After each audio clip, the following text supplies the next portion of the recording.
only one respect in which I would like you to emulate your father. What respect is that? The care he always took of his appearance. He never allowed himself to look untidy. Where are you going? I'm going out to smoke. Ah, you smoke too much. A pack a day at 15 cents a pack? How much would that amount to in a month?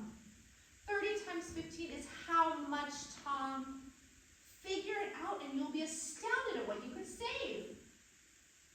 Enough to give you a night school course in accounting at Washington U? Just think what a wonderful thing that would be for you, son. I'd rather smoke. I know. That's the tragedy of it.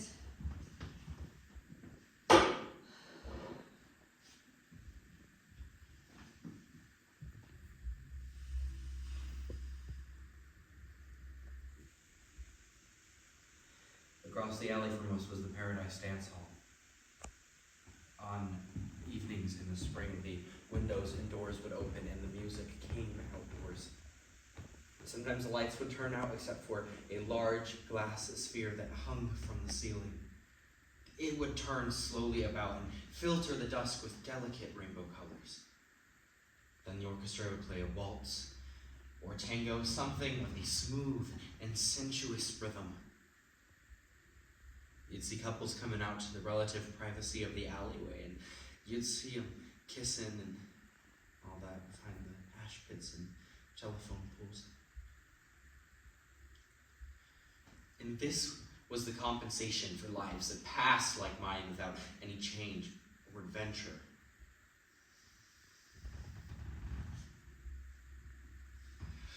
But change and adventure were imminent this year.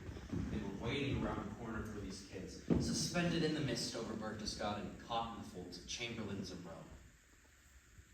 In Spain there was a Guernica, but here there was only hot swing music, bars, dance halls, liquor, movies, and sex that hung in the gloom like a chandelier, and flooded the world with brief, deceptive rainbows. All the world was written on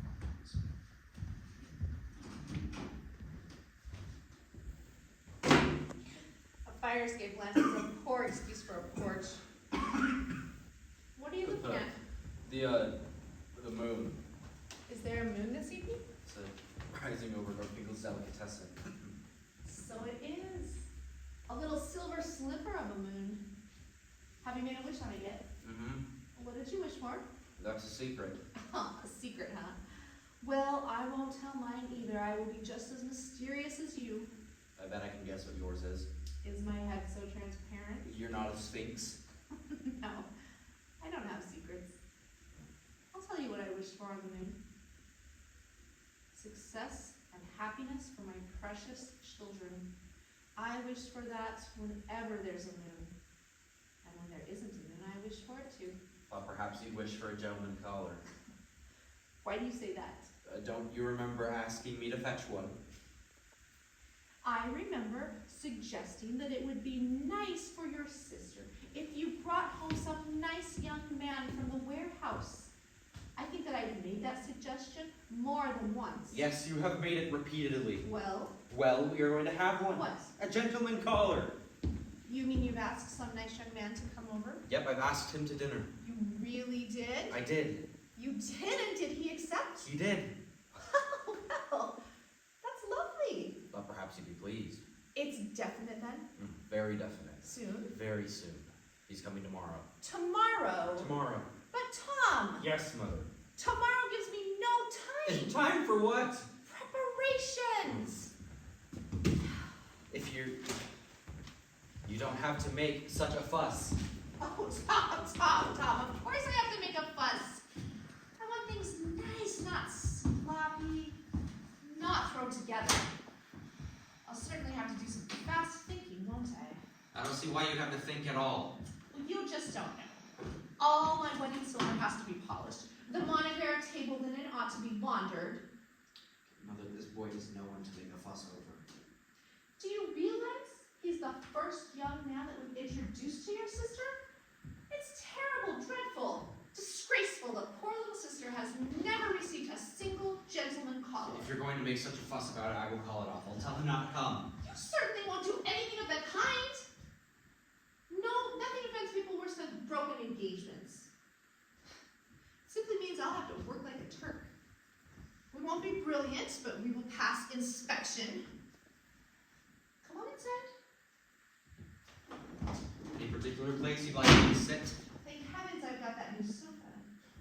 I'm also making payments on a floor lamp. I'll have that sent out. And with the chintz covers on, they'll brighten things up. Of course, I'd hope to have these walls repapered. What's the young man's name? His name is O'Connor. That, of course, means fish. Tomorrow is Friday. I'll have that salmon loaf with turkey's dressing. Oh, what does he do? He works at the warehouse? Of course. How else would I? Tom! He doesn't drink. Now, why would you ask me that? Your father did. Don't get started on that. He does drink then? Not that I know of. Make sure, be certain. The last thing I want for my daughter is a boy who drinks. Don't you think you're being a bit premature? Mr. O'Connor has yet to appear on the scene. But will tomorrow to meet your sister. And what do I know about his character? Nothing. Old maids are better off than wives of drunkards. Oh my God. Be still. Lots of fellows meet girls whom they do not marry. You are the only young man that I know of who ignores the fact that the future becomes the present. The present, the past. And the past turns into everlasting regret if you don't plan for it. I will think that over and I will see what I can make of it. Don't be supercilious with your mother. Tell me some more about this. What do you call him? His name is James D. O'Connor. The D stands for Delaney. Irish on both sides. Gracious. And doesn't drink. Shall I call him up and ask him right this very minute? The only way to find out about those things is to make discreet inquiries at the proper moment.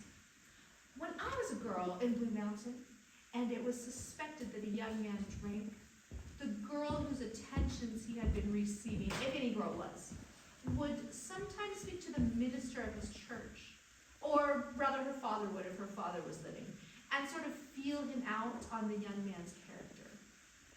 That is the way such things are discreetly handled to keep a young woman from making a tragic mistake. Then how did you happen to make a tragic mistake? That innocent look of your father's had everyone fooled.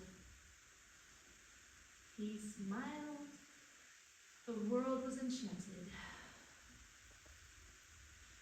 No girl can do worse than put herself at the mercy of a handsome appearance. I hope that Mr. O'Connor is not too good looking. No, not too good looking. He's got freckles, hasn't too much of a nose. He's not right down homely, though. Not right down homely, just medium homely, I'd say. Character's what to look for in a man. I've always said that, Mother. You've never said anything of the kind. And I suspect you would never give it a thought. Don't be so suspicious of me. At least, I hope he's the type that's up and coming. He seems like he really goes in for self-improvement. Then he has visions of being advanced in the world. One little warning, I didn't tell him about Laura. I didn't want to let on that we had dark ulterior motives. I just asked, would you like to come have dinner with us? He said okay, and that was the whole conversation. I bet it was. You're eloquent as an oyster. However, he'll know about Laura when he gets here. When he sees how lovely and sweet and pretty she is, he'll thank his lucky stars he was asked to dinner. Mother, you shouldn't expect too much of Laura. What do you mean? She sings those things to you and to me because we love her, and we hardly even notice that she's crippled anymore. Don't say crippled. You know that I never allowed that word to be used. But face facts, she is, and that's not all. What do you mean, not all?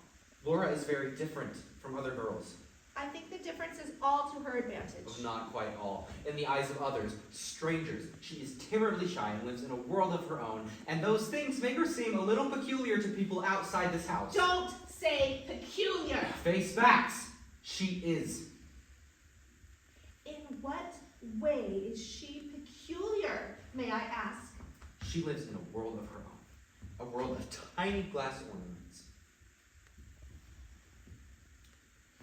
She plays old phonograph records, and that's about all.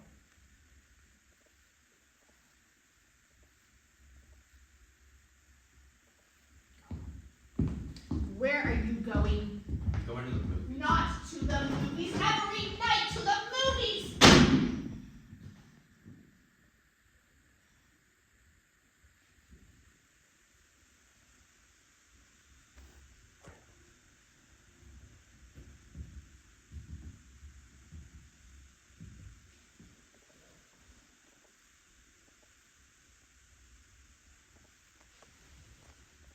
I don't believe you always go to the movies.